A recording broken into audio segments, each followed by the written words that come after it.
Bhave university semester 6 maths honours DC paper theory of equation का second video आप देख रहे हैं, जिसमें आज हम कंटिन्यू करेंगे प्रीवियस थ्योरम को ही। जैसे पहला थ्योरम इससे पहले हम लोग पढ़ चुके थे, किसी भी इक्वेशन में अगर इमेजिनरी रूट है उसका, तो वो जो रूट होगा वो हमेशा कंजुगेट पेयर में एग्जिस्ट करता है। मतलब अगर किसी पोलिनोमियल का अगर रूट अल्फ़ा प्लस आई बीटा है, तो उस इक्वेशन का रूट अल्फ़ा माइनस आई बीटा भी होगा। ठीक है, ए माइनस अगर ए प्लस आई भी अगर किसी पोलिनोमियल का रूट है, तो ए माइनस आई भी उस पोलिनोमियल का रूट होगा। कंजुगेट पेयर का मतलब क्या होता है? कॉम्प्लेक्स नंबर के केस में इमेजिनरी नंबर जो है उसका साइन जो हो वो चेंज हो जाएगा। ए प्लस आई भी क्या बन जाएगा? ए माइनस आई भी। और ए माइनस आई भी का कंजुगेट क्या होगा? ए प्लस आई भी। साइन चेंज होता है, रिवर्स होता है, प्लस माइनस में बदल जाता है और माइनस जो होता है वो प्लस में बदल जाता है। ठीक है, इसी से उसी लास्ट वीडियो में ये थ्योरम हम लोग कर चुके थे। अब इसी से रिलेटेड है इरेशनल के केस में कि अगर किसी पोलिनोमियल का कोई इरेशनल रूट है, अगर किसी पोलिनोमियल का रूट जो है वो इरेशनल है, तो वो भी कैसा मिलेगा? हमेशा पेयर में मिलेगा। मतलब अगर किसी पोलिनोमियल का अगर रूट अगर रूट 2 है, ठीक है, तो उस पोलिनोमियल का रूट क्या होगा? माइनस रूट 2 भी होगा। जैसे एक बात करते हैं एक्स स्क्वायर माइनस 2 = 0 का। ठीक है, ये एक पोलिनोमियल है, इसका रूट क्या है? अगर इसका रूट निकालेंगे तो हम लोग इसको एक्स माइनस रूट 2 और एक्स प्लस रूट 2 लिख सकते हैं। तो इसका रूट क्या होगा? रूट 2। और रूट 2 है तो यहाँ से क्या मिल रहा है? माइनस रूट 2 भी मिल रहा है, तो पेयर में एग्जिस्ट कर रहा है। ऐसा कभी नहीं होगा कि किसी पोलिनोमियल का अगर रूट 2 है, 0 अगर रूट 2 है तो माइनस रूट 2 नहीं होगा। ऐसा नहीं, जब भी मिलेगा वो हमेशा पेयर में मिलेगा। पेयर कैसा होगा? कंजुगेट होगा उसका। ठीक है, तो पोलिनोमियल का स्टैंडर्ड फॉर्म क्या होता है? इमेजिनरी नंबर का स्टैंडर्ड फॉर्म क्या होता है? A plus i B.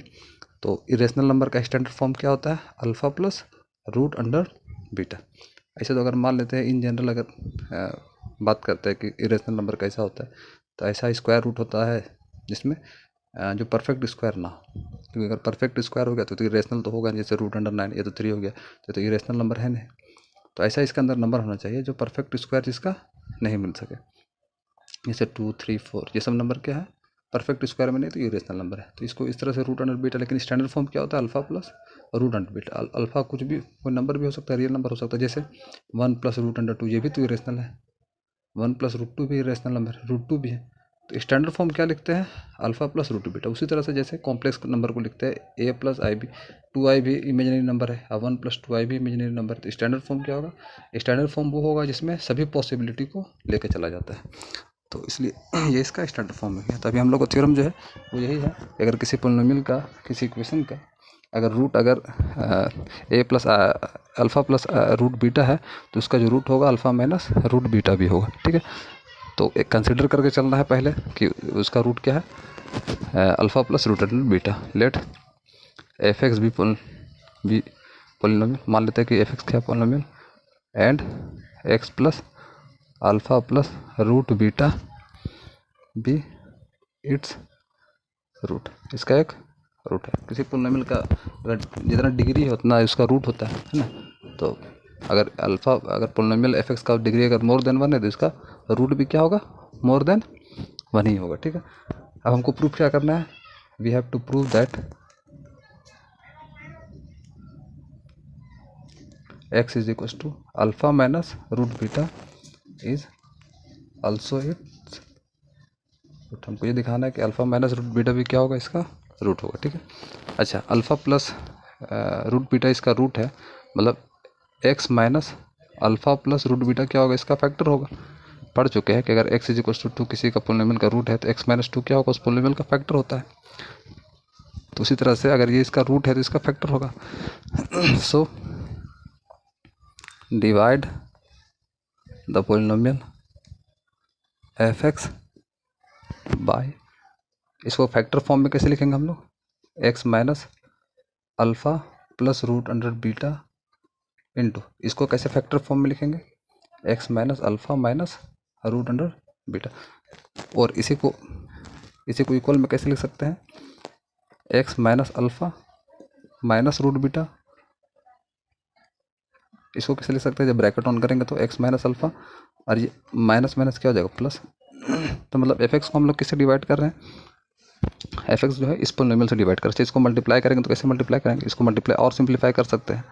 ये ए माइनस बी और ये ए प्लस बी सेम है, ए की जगह पे एक्स माइनस ए है, अब बी की जगह पे रूट बीटा है, तो ए माइनस बी और ए प्लस बी। जब इस a minus b plus b को मल्टीप्लाई करेंगे तो ये एक्स माइनस अल्फ़ा का स्क्वायर और रूट बीटा का स्क्वायर कितना होगा बीटा। मतलब सिंपली हम लोग एफ एक्स को किससे डिवाइड करना है, इस नंबर से डिवाइड करेंगे। सो एफ एक्स जब डिवाइड करेंगे तो क्या मिलेगा, डिवाइड करें तो एक्स माइनस अल्फ़ा का स्क्वायर माइनस बीटा से इसको डिवाइड कर रहे हैं तो कुछ कोसेंट मिलेगा, वो मान लेते हैं क्यू एक्स। पोलिनोमियल कोसेंट होगा, है ना, क्योंकि पोलिनोमियल से डिवाइड, किसी पोलिनोमियल को पोलिनोमियल से डिवाइड करेंगे तो पोलिनोमियल कोसेंट मिल सकता है, नंबर भी मिल सकता है, कोई नंबर भी मिल सकता है। जैसे मान लेते हैं हम लोग कि एक्स स्क्वायर प्लस 2 से डिवाइड कर रहे हैं 2x स्क्वायर प्लस 4 को, यहाँ कितना से मल्टीप्लाई करेंगे, 2 से मल्टीप्लाई करेंगे, यहाँ कोसेंट क्या होगा, लेकिन 2 भी तो पोलिनोमियल है, कांस्टेंट पोलिनोमियल, 2 भी तो कांस्टेंट पोलिनोमियल है, तो कांस्टेंट को भी पोलिनोमियल का फॉर्म लिखा जा सकता है। सारा पॉसिबिलिटी को लेकर चला जाता है इसमें, ठीक है। प्लस रिमाइंडर होगा, रिमाइंडर क्या होगा, रिमाइंडर भी पोलिनोमियल हो सकता है ना, इस रिमाइंडर को ले सकते हैं, तो रिमाइंडर पोलिनोमियल भी हो सकता है, कांस्टेंट भी। अगर कांस्टेंट होगा तो ये आर क्या होगा, जीरो हो जाएगा, ये जीरो हो जाएगा, सिर्फ आर डेस बचेगा, आर डेस कोई रियल नंबर है। अगर कोई पोलिनोमियल होगा तो ना, तो उस समय ना आर जीरो होगा ना आर डेस जीरो होगा, तो ये एफ एक्स इस तरह से मिलेगा, ठीक है। अब हमको चेक करना क्या है कि x is equals to alpha minus root beta भी क्या होगा, इसका रूट होगा, रूट होगा तो इसका मतलब क्या होगा, रिमाइंडर जीरो होगा, रिमाइंडर रखने में क्या होगा, जीरो हो जाएगा। Therefore now since x is equals to alpha plus root under beta is a root of F x, ये तो हम लोग मान के चल रहे हैं, तो इसका मतलब क्या होगा, x के जगह पे जब एक alpha plus root under beta लिखेंगे तो जीरो होना चाहिए। So F alpha plus root beta must be zero, ये तो जीरो होना चाहिए, है ना, ये जीरो होगा। अब ये जीरो होगा, इसका मतलब क्या होगा, रिमाइंडर जीरो होगा, रिमाइंडर जीरो होगा ना। एक्स के जगह पे हम लोग क्या रखेंगे, एक्स के जगह पे जब हम लोग अल्फ़ा प्लस रूट बीटा रखेंगे तो ये क्या बन जाएगा, ये हो जाएगा f alpha plus root under beta, ये हो जाएगा एक्स के जगह पे alpha plus root beta minus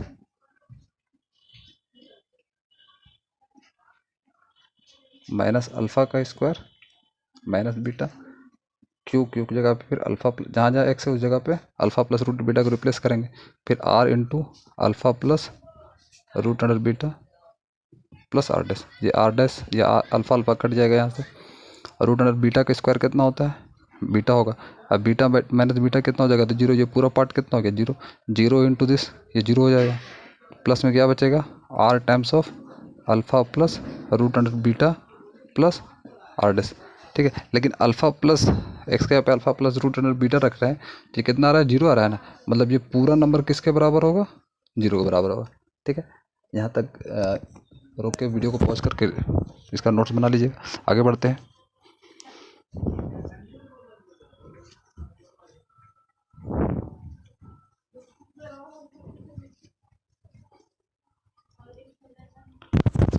so R times of alpha plus root under beta plus are dash must be zero, remainder zero होना चाहिए। अब यहाँ से इसको आर अल्फ़ा प्लस इसको क्या लिखेंगे हम लोग, r into root beta plus are dash. देखिए ये कोई रेशनल नंबर है, ये भी रेशनल नंबर है, ये इरेशनल नंबर है ना, तो रेशनल को रेशनल के साथ रखेंगे तो r alpha plus are dash और इरेशनल को अलग रखेंगे। अब इस जीरो को हम लोग रेशनल और इरेशनल के अगर फॉर्म में लिखेंगे तो जीरो प्लस जीरो लिख सकते हैं, है ना, जीरो प्लस जीरो, मतलब ये भी जीरो होगा, ये इसके बराबर होगा और ये सेकंड के पार्ट के बराबर होगा, मतलब r alpha plus are dash किसके बराबर होगा, जीरो का, and r into root beta किसके बराबर होगा, जीरो के बराबर होता है। अगर इस केस का कंसिडर करते हैं, आर और रूट अंडर बीटा का प्रोडक्ट जीरो आ रहा है, तो कौन जीरो होगा, आर होगा जीरो या रूट अंडर बीटा होगा जीरो। देखिए क्योंकि एक्स क्या है, हम लोग लिए alpha plus root under beta, ठीक है। अगर मान लेते हैं रूट अंडर बीटा जीरो हो जाता है, अगर बीटा जीरो हो जाएगा तो कितना हो जाएगा, अल्फ़ा प्लस जीरो मतलब अल्फ़ा, और अल्फ़ा क्या है, रैशनल नंबर है, लेकिन रूट कैसा है, इरेशनल नंबर है, मतलब बीटा कभी भी जीरो नहीं होगा, क्योंकि अगर बीटा जीरो हो गया तो टर्म ही, नंबर ही इरेशनल नहीं रहेगा, इसलिए ज़रूरी है कि बीटा जीरो नहीं होगा। बीटा जीरो नहीं होगा तो इसका मतलब क्या होगा, since root under beta can not be equals to zero, so r is zero. अब आर जीरो हो जा रहा है, अच्छा आर जीरो हो जा रहा है तो इसका वैल्यू कहाँ रखेंगे, इसमें रखेंगे। Now r alpha plus are dash zero implies क्या इम्प्लाई कर रही है, आर की जगह जीरो रखेंगे तो ये zero into alpha plus are dash is equal to 0, मतलब 0 प्लस आर डैश किसके बराबर होगा, 0 का, मतलब आर डैश भी किसके बराबर होगा, 0 का। तो हम लोग को पता क्या चल गया कि आर भी 0 है और आर डैश भी 0 है, ठीक है, आर भी 0 है और आर डैश भी 0। अच्छा, रिमाइंडर क्या था, रिमाइंडर हम लोग देखे थे, रिमाइंडर क्या था, but the remainder is equal to r x plus are dash, ये तो रिमाइंडर था ना। इसमें क्या मिला, आर भी 0 मिल रहा है और आर डैश भी 0 मिल रहा है, तो 0 इंटू 0 0, मतलब रिमाइंडर क्या हो गया, 0। So X is equal to alpha minus root under beta, मतलब इससे पता क्या चला। सो एफ एक्स हम लोग क्या लिखे थे, एक्स माइनस स्टार्टिंग का, जिसको सिंप्लीफिकेशन से पहले जो लिखे थे, X minus alpha plus root under beta और X minus alpha minus root beta, यही लिखे थे। इसको फिर सिंप्लीफाई किए थे मल्टीप्लाई करके, तो सिंप्लीफिकेशन था, ओरिजिनल तो ये इक्वेशन था। और यहाँ पे रिमाइंडर में था यहाँ पे r x plus are dash, लेकिन ये तो 0 हो गया, ये 0 हो गया, इसका मतलब सिर्फ यही पार्ट बचा। अब ये एक कोई सिंगल नंबर है और ये कोई सिंगल नंबर बी है, अरे मान लेते हैं ये नंबर कोई सी है, तो C is equal to A B है। जैसे मान लेते हैं 6 इज इक्वल टू 2 इंटू 3, तो 2 भी डिवाइड कर रहा है 6 को और 3 भी डिवाइड कर रहा है 6 को, तो उसी तरह से तो अगर एफ एक्स को हम लोग दो नंबर का प्रोडक्ट में रख रहे हैं, कुछ रिमाइंडर यहाँ पे कुछ भी नहीं, 0 है, इसका मतलब ये तो alpha plus root under beta, तो ये तो मान ही चल रहे हैं, गिवन है कि alpha plus root under beta divide कर रहा है, ये भी तो डिवाइड कर रहा है, ये भी डिवाइड कर रहा है। So X minus alpha minus root under beta is also a factor of F X का ये भी फैक्टर है, hence X is equal to alpha plus root beta is a is also a root of F x, ये root भी हो गया, है ना। ये जनरल बेसिक चीज़ है कि एक्स इज इक्वल टू, अगर एक्स इज इक्वल टू किसी पोलिनोमियल का अगर 0 है तो एक्स माइनस ए क्या होगा, उसका फैक्टर होगा, ठीक है। तो ये थ्योरम यहीं तक था, इसका नोट्स हम व्हाट्सअप कर भी दिए ग्रुप में, तो उसको बढ़िया से लिख लेना है, समझ लेना है, नहीं समझ में आए तो पूछना है कमेंट बॉक्स में, हम उसको बढ़िया से एक बार और समझा देंगे, ठीक है।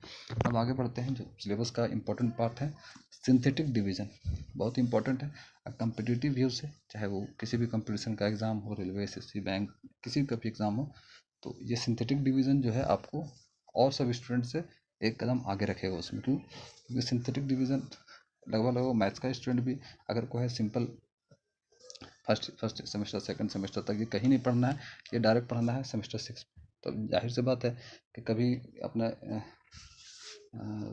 एकेडमिक लाइफ में ये चीज़ नहीं पढ़ा हुआ है, कोई अगर आर्ट्स का है चाहे कॉमर्स का बच्चा, तो ये मेथड उसको मालूम ही नहीं होगा। लेकिन अगर कोई साइंस का बच्चा है तो उसको तो कम से कम सेमेस्टर 6 में बताया जा रहा है, तो सिंथेटिक डिवीज़न मेथड उसको इन सब चीज़ से आगे रखेगा, ठीक है। जैसे सिंथेटिक डिवीज़न मेथड होता क्या है, जैसे अगर हम लोग मान लीजिए अगर किसी पोलिनोमियल का रूट निकालना है, अगर किसी पोलिनोमियल का हम लोग को रूट निकालना है, तो पोलिनोमियल का रूट हम लोग कैसे निकालेंगे, ठीक है। पोलिनोमियल का रूट निकालने के लिए सबसे पहले तो ये ज़रूरी है ये जानना कि उसको फैक्टर करेंगे। फैक्टर करना, अगर मान लेते हैं अगर कोई पोलिनोमियल है, पोलिनोमियल ऑफ डिग्री 2 है, ठीक है, अगर पोलिनोमियल ऑफ डिग्री 2 है तो इसका मतलब क्या होगा कि उसको तो हम लोग डिवाइड कर सकते हैं इससे, क्या नाम है, चाहे स्प्लिटिंग द मिडिल टर्म से या डिस्क्रिमिनेंट मेथड से, मतलब क्वाड्रेटिक पोलिनोमियल के लिए बहुत सा मेथड है, लेकिन क्यूबिक होगा कुछ तो क्यूबिक कुछ सॉल्व हो जाता है, बाय क्वाड्रेटिक टफ है, उससे ऊंचा पोलिनोमियल और टफ है। तो सिंथेटिक डिवीजन मेथड वैसा ही पोलिनोमियल्स के लिए, ठीक है। अब जैसे हम अगर बोलेंगे कि x3 minus 6x square plus 11x minus x, इसका कौन कौन सा रूट है वो निकालने के लिए हम बोलेंगे, ठीक है। तब तो ये क्यूबिक पोलिनोमियल है, इसको सॉल्व करना थोड़ा मुश्किल है, तो इसको अगर सिंथेटिक से डिवीजन से मेथड से बनाएंगे तो ये बहुत आसान है, ठीक है। सिंथेटिक डिवीजन में सबसे पहले क्या किया जाता है, एक जो रूट होता है उसको खुद से हम लोग कंसिडर, मतलब चेक करते हैं। अगर एक किसी तरह से पता चल गई है तो फिर और जितना रूट है वो तुरंत पता चल जाएगा, तो इसके लिए ज़रूरी है कि 1 बाय 1 खुद से चेक करें एक दो नंबर को, ठीक है। तो चेक करने के लिए ज़्यादातर 0 1 2 या ज़्यादा 3 इधर जाएंगे राइट साइड, लेफ्ट साइड में -1 -2 और -3 पे जाएंगे, ठीक है। ऐसे ज़्यादातर में 1 2 और -1 या -2 का ही ज़रूरत पड़ता है। अगर नहीं समझ में आए तो 3 -3 4 भी तक जा सकते हैं, तो चेक करना है, ठीक है। आगे करके चेक करते हैं कि इन सब में से कोई एक क्या इस पोलिनोमियल का जीरो है, तो जीरो से स्टार्ट करते हैं। अगर एक्स के यहाँ पे जीरो रखेंगे, इसको एफ एक्स मानते हैं, तो एफ जीरो कितना होगा, zero minus zero, zero minus six, zero zero नहीं ना आना आया, क्योंकि अगर कोई पोलिनोमियल अगर जीरो इस पोलिनोमियल का रूट होगा तो एफ जीरो कितना आना चाहिए, जीरो आना चाहिए। जीरो तो नहीं आया, माइनस सिक्स आया, मतलब ये इसका रूट नहीं है। आगे चेक करते हैं एफ वन, वन रखेंगे तो कितना हो जाएगा, one minus six plus 11 minus six, minus six minus six minus 12 और 11 प्लस 1 12, मतलब 12 माइनस 12 कितना होगा, जीरो। मतलब x is equal to one क्या इस पोलिनोमियल का एक रूट है, एक जीरो है। एक जब हम लोग पता चल गया तो आगे तुरंत निकल जाएगा। अब अप्लाई करेंगे सिंथेटिक डिवीजन मेथड से। सिंथेटिक डिवीजन मेथड क्या कहता है कि जो पोलिनोमियल दिया हुआ है उसका जो पावर होना चाहिए उसको उसका कोफिशिएंट को लिखेंगे, ठीक है। उसको कोफिशिएंट को लिखेंगे सबसे पहले, सबसे हाईएस्ट का कोफिशिएंट, इसका कोफिशिएंट कितना है वन, यहाँ वन लिख देंगे। इसका कोफिशिएंट कितना है, माइनस सिक्स, इसका कोफिशिएंट 11 एक्स का, इसका माइनस सिक्स। अगर मान लेते हैं इस पोलिनोमियल में 11 एक्स नहीं होता, ठीक है, x cube minus six x square, अब माइनस सिक्स डायरेक्ट होता, तब क्या करते हैं उस केस में एक्स का कोफिशिएंट को क्या लिखते हैं, जीरो। जो एब्सेंट है, जो टर्म एब्सेंट है, उस टर्म का एब्सेंट को भी कोफिशिएंट उसका लिखना पड़ेगा, और वो कोफिशिएंट क्या होगा, जीरो होगा। इसको तो हम लोग अगर कुछ भी नहीं है तो जीरो एक्स तो लिख सकते हैं ना, तो यहाँ जीरो, मतलब जो भी टर्म एब्सेंट है उसका कोफिशिएंट को भी लिखना है। और वो कैसा होगा, डिक्रीजिंग ऑर्डर में।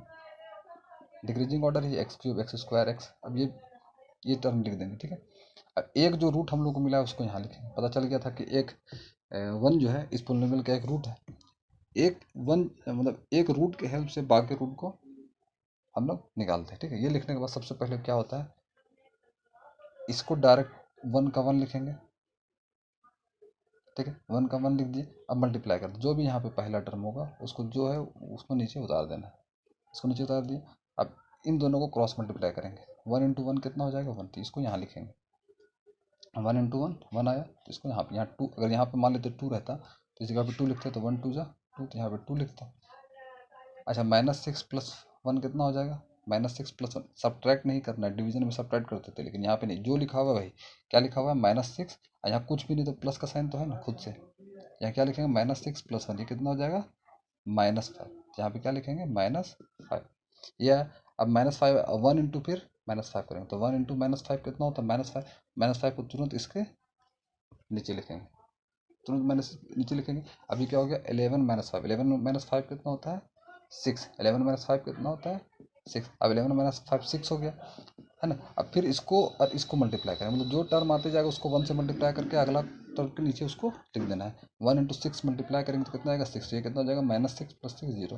देखिए ये पहचान है, अगर किसी पोलिनोमियल को दिखाना है कि कोई पोलिनोमियल किसी दूसरे पोलिनोमियल का फैक्टर है या नहीं, अगर वो हमको चेक करना है तो ये लास्ट टर्म जो होता है वो रिमाइंडर बताता है।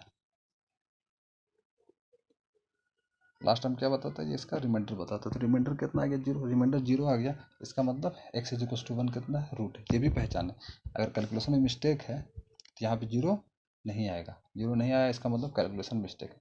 इसका मतलब क्या हो गया, x is equal to one is a root of the polynomial. तो वो पता चल ही गया था, हम लोग चेक कर ही लिए थे।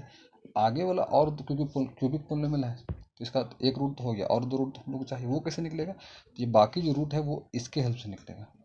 देखिए एक्स क्यूब को हम लोग एक रूट निकाल लिया ना, तो बचा कितना, दो रूट। मतलब एक्स क्यूब का रूट कितना था, तीन। अब हमको एक रूट पता चल गया तो दो रूट मालूम हुआ, दो रूट मालूम करना है। अगर दो रूट फाइंड करना है तो इसका मतलब पोलिनोमियल होगा वो कैसा होगा, क्वाड्रेटिक होगा, पोलिनोमियल ऑफ डिग्री टू होगा। तो ये टर्म आपका हो गया पोलिनोमियल ऑफ डिग्री टू का कोफिशिएंट। ये एक्स स्क्वायर का कोफिशिएंट, ये एक्स का कोफिशिएंट, और ये कांस्टेंट टर्म। यहाँ क्या लिखेंगे, x square into one x square, x into minus five मतलब माइनस फाइव एक्स, अब प्लस में ये कांस्टेंट टर्म हो गया। मतलब इस कहने का मतलब ये है कि x three is equal to x three minus six x square plus 11 x minus six को क्या लिखेंगे, x minus one x square minus five x plus six, ठीक है। क्यों, x is equal to one क्या था, इसका रूट था ना, मतलब एक्स माइनस वन क्या होगा, फैक्टर होगा, इसलिए यहाँ पे एक्स माइनस वन लिखे। अब क्वाड्रेटिक पोलिनोमियल इसको तोड़ना आसान है, x square minus five x plus six, इसको किस तरह से तोड़ सकते हैं, चाहे डिस्क्रिमिनेंट मेथड अप्लाई कर लीजिए या splitting the middle terms. Splitting the middle terms क्या होता है, एक्स स्क्वायर फाइव एक्स को हम लोग कैसे ले सकते हैं, two x minus three x, है ना, two x minus three x plus six. यहाँ से एक्स को कॉमन लेंगे तो ये हो जाएगा एक्स माइनस टू, यहाँ से थ्री को कॉमन लेंगे तो ये भी हो जाएगा एक्स माइनस टू, मतलब x minus two into x minus three. लेकिन वो उतना आप क्योंकि ग्रेजुएशन कंप्लीट होने वाला है, थोड़ा कैलकुलेशन फास्ट रखना है। यहाँ पे खुद से सोचिए कि 2 नंबर को ऐड करने पे 5 आना चाहिए, मल्टीप्लाई करने पे 6 आना चाहिए, 2 नंबर को ऐड करने पे 5 आना चाहिए और दोनों को मल्टीप्लाई करने पे 6 आना चाहिए। तो वो कौन कौन सा नंबर होगा, 2 और 3। इन दोनों को ऐड करेंगे तो 5 भी आ जाएगा, मल्टीप्लाई करेंगे तो 6 भी आ जाएगा। तो सिंपल क्या होगा, x माइनस 2 खुद से माइनस लगा के उसको लिख देना है। तो ये इसका फैक्टर होगा, मतलब टोटल फैक्टर कौन हो गया। सो फैक्ट रूट्स आर, यहाँ से 1 मिलेगा, यहाँ से 2 मिलेगा और इस जगह से 3 मिलेगा। तो इस पॉलिनोमियल का रूट कौन कौन है, 1, 2 और 3। ठीक है, आगे बढ़ते हैं।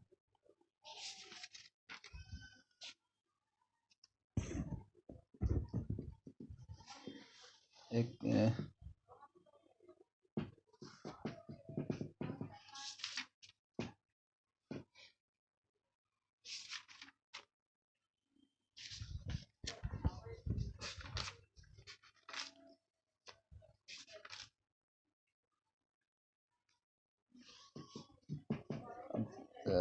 सेकंड पार्ट में स्टार्ट करते हैं। सिंथेटिक डिवीजन मेथड यहाँ पे ख़त्म हो गया। इससे रिलेटेड जो क्वेश्चन होगा वो हम भेज देंगे, उसको प्रैक्टिस कर लेना। नहीं समझ में आएगा तो और बता देंगे, ये आसान है, समझ में आ जाएगा। सिलेबस का अगला टॉपिक है relationship between roots and coefficient. Relation between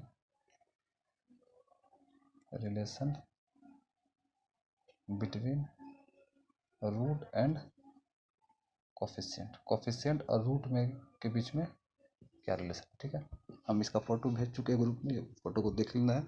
हम उसका डायरेक्ट जो कॉन्सेप्ट वो बात करते हैं। मान लेते हैं अगर कोई पॉलिनोमियल है a0 xn a1 xn minus 1 a2 xn minus 2, power क्या होता है, डिक्रीज होते जाता है ना, पॉलिनोमियल तो पावर डिक्रीज होते जाएगा, लास्ट टर्म क्या होगा, एन होगा। अगर ये इक्वेशन हम लोग के पास है तो हम इसमें क्या करते हैं, जो लीडिंग टर्म है, जो लीडिंग टर्म इसको कोफिशिएंट को 1 बनाते हैं। 1 कैसे बनाएंगे, यहाँ तो कोफिशिएंट a0 है तो a0 से पूरा पॉलिनोमियल को डिवाइड कर देंगे। तो डिवाइड करने पे क्या मिलेगा, xn plus a1 by 0 xn minus 1 plus a2 by a0 xn minus 2 dot dot and so on. ठीक है, तो रिलेशन क्या बताता है कि इसमें सम ऑफ द रूट निकालना पड़ता है, sum of the product of the root taken 2/2, 3 करके रूट का सम, फिर लास्ट में क्या होता है, तीनों का प्रोडक्ट हो जाता है। ठीक है, जैसे एग्जांपल समझाते हैं, जैसे एक्स स्क्वायर अभी का पॉलिनोमियल देखे थे, क्वाड्रेटिक का जानते हैं कि स्टैंडर्ड फॉर्म क्या होता है, कि अगर कोई पॉलिनोमियल दिया हुआ है तो एक्स स्क्वायर माइनस ये क्या होता है, सम ऑफ द रूट होता है, अल्फा बीटा का रूट है तो सम ऑफ द रूट, लास्ट वाला क्या होता है, प्रोडक्ट ऑफ द रूट। लेकिन ये तो क्वाड्रेटिक के लिए था, आगे ये आगे कैसे बढ़ेंगे, है ना, उसके लिए क्या होता है, अब मान लेते हैं पॉलिनोमियल ऑफ डिग्री 100 है, पॉलिनोमियल ऑफ डिग्री 100 है तो वो उसमें कौन कौन सा पार्ट है कोफिशिएंट का, रूट का, वो बात करेंगे। ठीक है, तो अगर ये पॉलिनोमियल अगर मान लेते इसका डिग्री कितना, अगर मान लेते 100 है, इसका मतलब इसका रूट नंबर ऑफ रूट्स कितना होगा, 100 होगा, चाहे वो इमेजिनरी हो चाहे रियल है। तो ये कौन सा पार्ट हुआ, लेट कर लेते हैं, alpha 1 alpha 2 dot dot alpha 100 are the roots of this equation. तब ये क्या होगा, ये सम ऑफ द रूट होगा। फर्स्ट पार्ट जो मतलब पॉलिनोमियल का जो सेकंड पार्ट होगा वो सम ऑफ द रूट होगा। थर्ड पार्ट क्या होगा, जैसे alpha 1 plus alpha 2 dot dot plus alpha 100 root है ना, अल्फा 100 क्या होगा, इन सब को जब ऐड करेंगे तो ये इसके बराबर आ जाएगा। लेकिन यहाँ पे खुद से क्या लगा देना है, माइनस का साइन, साइन जो है वो अल्टरनेट चलता है। ठीक है, ये प्लस ये माइनस, ये प्लस ये माइनस, तो यहाँ माइनस नहीं दिया हुआ तो खुद से माइनस लगा दिए। इसी को सिंपल क्या लिखा जाता है, समेसन अल्फा। समेसन अल्फा का मतलब क्या हुआ, अल्फा लिख, चाहे अल्फा 1 लिख देंगे, चाहे अल्फा 1 अल्फा 2, या सिर्फ समेसन लिखेंगे तो इसका मतलब क्या हुआ कि ये पूरा रूट का ये क्या है, एडिशन है, सम है। ठीक है, ये वाला क्या पार्ट होगा, sum of the root taken 2/2, दो करके रूट को लेना है, प्रोडक्ट, दो करके दो रूट लेना, दोनों को मल्टीप्लाई करना है, फिर और 2 रूट लेना, उन दोनों को मल्टीप्लाई करना है। इस तरह से दो को ग्रुप बना के फिर सबको ऐड कर देना है। तो ग्रुप क्या बनेगा, अल्फा 1 अल्फा 2 ग्रुप बनाते हैं, फिर अल्फा 2 अल्फा 3 ग्रुप बनाते हैं, फिर अल्फा 3 अल्फा 4 का बनाते हैं। इस तरह से लास्ट कहाँ जाएगा, अल्फा 99 से अल्फा 100 का। इसको इस तरह से भी लिखा जाता है, सिर्फ अल्फा 1 अल्फा 2, दो रूट का प्रोडक्ट यहाँ दिखा रहे हैं, दो रूट है, प्रोडक्ट ऑफ 2 रूट्स और समेसन का साइन, तो 2 रूट और फिर समेसन, 2 रूट फिर समेसन। तो सिंपल में सिर्फ ये लिखे कहीं पे, इसका मतलब समझ जाना है कि 2 रूट को एक साथ लिया जा रहा है, फिर प्लस का साइन ऐड किया जा रहा है। तो वो किसके बराबर होता है, सेकंड पार्ट का। देखिए ये प्लस का साइन है यहाँ पे, यहाँ माइनस का, यहाँ खुद से ध्यान में रखना है, ये प्लस का साइन होगा, प्लस माइनस प्लस, तो ये किसके बराबर होगा, ये हो जाएगा A2/A0। इस तरह से बढ़ते जाएंगे, आगे बढ़ते जाएंगे। तो ये लास्ट में कौन सा है, ये जो लास्ट का पार्ट है वो प्रोडक्ट ऑफ द रूट्स है। अल्फ़ा 1 अल्फ़ा 2 सभी रूट को जब मल्टीप्लाई कर देंगे अल्फ़ा 100 तक, तो जो मिलेगा वो कौन होगा, an/a0। अच्छा, ये बात हम लोग जान रहे हैं कि इस पोलिनोमियल का रूट कितना है, इस पोलिनोमियल का रूट क्या है, 100 है। पोलिनोमियल का रूट 100, इसका मतलब अगर ऐसे देखेंगे plus minus total number of terms जो होगा उसमें यहाँ पे देखेंगे लास्ट में क्या है, 100 है ना। तो x -1 का पावर कितना होगा, 100। अब -1 का पावर 100 मतलब ये साइन क्या होगा, प्लस का साइन, ठीक है। तो ये प्लस का साइन में हो जाएगा। तो ये relationship between root and the coefficients है, ठीक है। अब इससे रिलेटेड क्वेश्चन देखते हैं। क्वेश्चन में बताएंगे तो ज़्यादा समझ में आएगा, थ्योरी नहीं समझ में आएगा। पहले क्वेश्चन समझ लीजिएगा, फिर नहीं लगे तो फिर एक बार वीडियो देख लेने से समझ में आ जाएगा, ठीक है। एक क्वेश्चन इसका देखते हैं। Solve the equation x3 - 9x² + 14x + 24 = 0, 2 of whose roots are in the ratio of 2:3। ठीक है, एक इक्वेशन है दिया हुआ है, x3 - 9x² + 14x + 24, जिसका कोई भी 2 रूट होगा, ठीक है, उसका रेशियो कितना है, 2:3। मतलब एक अगर रूट कोई 2 है तो दूसरा रूट क्या होगा, 3। रेशियो दिया हुआ है ना, एग्जैक्ट तो नहीं दिया हुआ है। इसका मतलब एक रूट अगर 2x होगा तो दूसरा रूट कितना होगा, 3x होगा। एक रूट अगर 4x होगा तो दूसरा कितना होगा, 12x होगा। तो इस तरह से रेशियो में दिया हुआ है, ठीक है।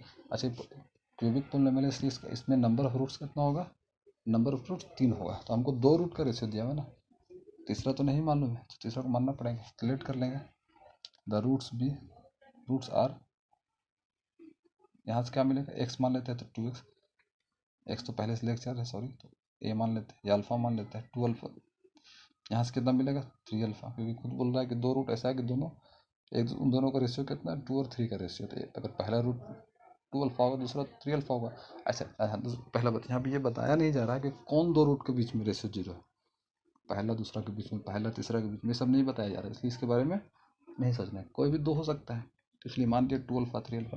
और थर्ड रूट के बारे में कुछ नहीं दिया हुआ, उसको मान लेते हैं क्या है, ये बीटा है, ठीक है।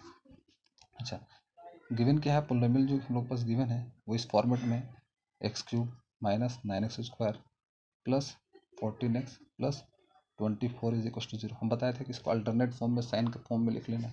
तो ये x³ ये होगा प्लस, ये माइनस, ठीक है, ये प्लस है, ठीक है, यहाँ माइनस होना चाहिए, तो इसको इस तरह से लिख सकते हैं, माइनस, ये प्लस होना चाहिए, प्लस है ये, इसको माइनस में लिखेंगे तो -24 लिखेंगे, ये लिखेंगे, क्यों, क्योंकि साइन कैसा लिखना है, अल्टरनेट फॉर्म में, तो प्लस माइनस, ये माइनस हो गया, प्लस हो गया, माइनस होगा। अब इसी में देखते हैं, since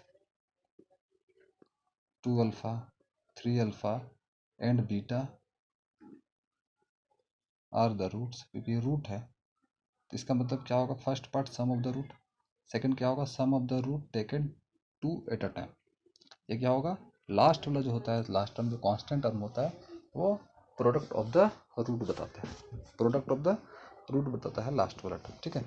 so 2 alpha + 3 alpha + beta, इन सबको जब ऐड करेंगे तो किसके बराबर आएगा, 9 के बराबर में। यहाँ माइनस को नहीं लेना है, इसलिए कि माइनस फार्मूला ही में लेना पड़ता है, इसलिए कितना होगा, ये 3।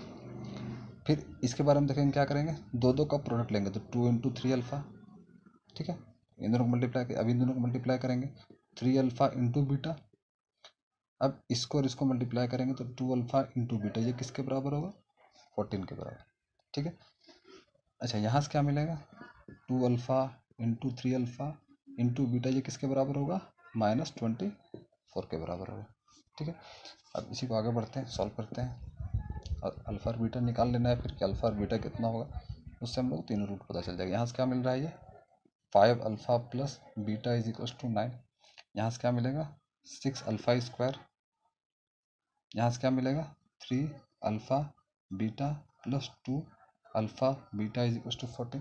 सेकेंड को सॉल्व करने पर 2 alpha beta plus 3 alpha beta कितना होगा 5 अल्फ़ा बीटा। डायरेक्ट इसको लिख देते हैं 5 टाइम्स ऑफ अल्फ़ा बीटा, ये किसके बराबर है 14 के बराबर। यहाँ से क्या मिलेगा 2 into 3 6 alpha into alpha alpha square into beta, ये किसके बराबर है -24 के बराबर। ठीक, अब सॉल्व करते हैं। देखिए यहाँ पे अल्फ़ा स्क्वायर बीटा है, ये वाला टर्म अगर यहाँ पे लाना है तो हम क्या कर सकते हैं, यहाँ पे इसको अगर हम लोग अल्फ़ा से मल्टीप्लाई कर देते हैं तो मल्टीप्लाई करके मतलब इस तरह से कन्वर्ट कर देना है कि वो वापस दोनों उसी फॉर्मेट में वापस आ जाएगा। ठीक है,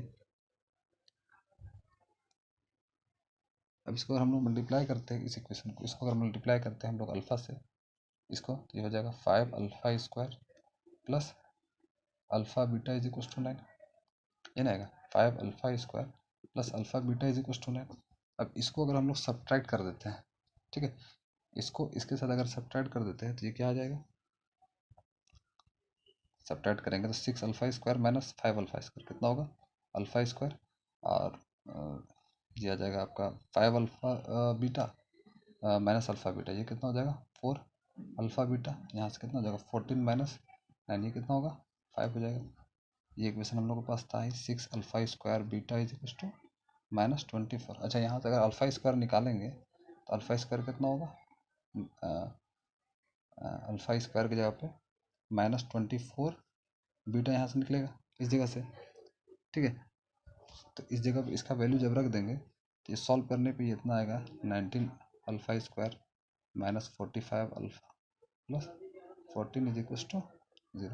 इसको सॉल्व करेंगे तो ये अल्फ़ा आएगा 45 प्लस माइनस बी स्क्वायर 45 का स्क्वायर -4 ए 80, सी की जगह पे कितना है 14/2 है, 2 इंटू 19 कितना हो जाएगा 38। ठीक है, ये हो जाएगा 45 प्लस माइनस ये 45 का स्क्वायर निकालेंगे और इसको मल्टीप्लाई करेंगे तो ये कट के आएगा √30। अब बाई में कितना है 38, इन दोनों को क्रिएट करेंगे तो ऐसा हो जाएगा 6 और ये 7/38। यहाँ सब्ट्रैक्ट करेंगे तो ये हो जाएगा 14/38। 14/38 मतलब 7/19। ठीक है, तो या तो ये रूट क्या होगा 76/38 या 7/9। इसको हम कितना ले सकते हैं 2 ले सकते हैं। मतलब अल्फ़ा कितना आएगा, अल्फ़ा या तो 2 होगा या तो 7/19 होगा, यही नहीं, या तो दोनों हो सकता है या दोनों में से कोई एक हो सकता है, इसलिए चेक भी कर लेना है कि क्या होगा। ठीक है, अच्छा अल्फ़ा जब 2 होगा व्हेन अल्फ़ा इज 2, जब अल्फ़ा 2 होगा तो हम लोग इससे हम लोग बीटा निकाल सकते हैं। बीटा यहाँ से 5 अल्फ़ा प्लस बीटा कितना आना चाहिए 9 आना चाहिए। 5 2 जा 10 प्लस बीटा कितना होगा 9, मतलब बीटा यहाँ से कितना आ जाएगा, इस जगह से बीटा -1 निकल जाएगा। ठीक है, अच्छा इन दोनों को अल्फ़ा 2 और बीटा इज इक्वल टू -1, ये इतना आया। अब ये अगर सही होगा तो और भी जो इक्वेशन उसको सेटिस्फाई करना चाहिए। इससे पहले वाला जो इक्वेशन आया था उसमें ये भी इक्वेशन आया था कि 6 alpha square plus 5 alpha beta कितना था 14। अब यहाँ पे रख के देखते हैं कि अल्फ़ा की जगह पे 2 और बीटा की जगह पे -1 रख रहे तो 14 आ रहा है कि नहीं। अल्फ़ा की जगह 2 रखेंगे तो 4 इंटू 6 कितना हो जाएगा 24। फिर अल्फ़ा की जगह 2 रखेंगे तो 5 2 जा 10, अब बीटा की जगह पे -1 रखेंगे तो कितना हो जाएगा -10। 24 -10 कितना होगा 14, मतलब सही है ट्रू है, तो मतलब अल्फ़ा की जगह पे 2 और बीटा की जगह पे 1 आएगा। सेकंड में चेक करेंगे when alpha is equal to 7/19, तो बीटा कितना हो जाएगा 9 - 5 अल्फ़ा, इस इक्वेशन से मतलब ये हो जाएगा 9 - 5 इंटू 7/19। इसको जब सॉल्व करेंगे तो ये आ जाएगा 136/19। अब ये इसको हम सेटिस्फाई करवाएंगे इस इक्वेशन में 6 alpha square plus 5 alpha beta कितना आना चाहिए 14 आना चाहिए। तो 6 अल्फ़ा जब 2 रखेंगे तो 4 इंटू 6 24 प्लस 5 इंटू 2 10 इंटू 136/19। इतना तो कन्फर्म है कि ये 14 नहीं आएगा, क्योंकि यहाँ पे कितना दिया हुआ है 24 प्लस 24 पे कुछ ऐड कर रहे हैं तो 24 से तो बड़ा हो गया ना, लेकिन आना कितना चाहिए, 14 ही आना चाहिए, मतलब तो ऐसे भी सेटिस्फाई नहीं कर रहा है। तो बिना कैलकुलेशन के भी देख सकते हैं कि ये वाला पार्ट, सेकंड जो पार्ट है ये सेटिस्फाई नहीं हुआ। Here alpha is equal to 7/19 is not satisfied, ये सेटिस्फाइड नहीं किया। इसका मतलब अल्फा कितना होगा, therefore alpha is equal to 2, alpha 2 होगा, अल्फा 2 होगा, है ना। अब बीटा कितना होगा, बीटा इज इक्वल टू -1, लेकिन रूट क्या था, but 2 alpha 3 alpha and beta are the roots, root तो ये था ना 2 अल्फा 3 अल्फा बीटा। तो अल्फा बीटा जहाँ पे यहाँ पे रख देंगे तो अल्फा 2 रखेंगे तो 4, यहाँ पे कितना होगा 6। अब बीटा जहाँ पे -1, मतलब रूट पोलिनोमियल का रूट क्या है 4 6 -1, ठीक है। आज के लिए इतना ही, आगे फिर अगले वीडियो में इससे रिलेटेड क्वेश्चन अभी और सॉल्व करेंगे। ये पेपर पूरी क्वेश्चन बेस्ड है, क्वेश्चन बहुत ज़्यादा इसमें प्रैक्टिस करना है, इसलिए बढ़िया से समझ के इसको क्वेश्चन को बनाते रहना है, ठीक है।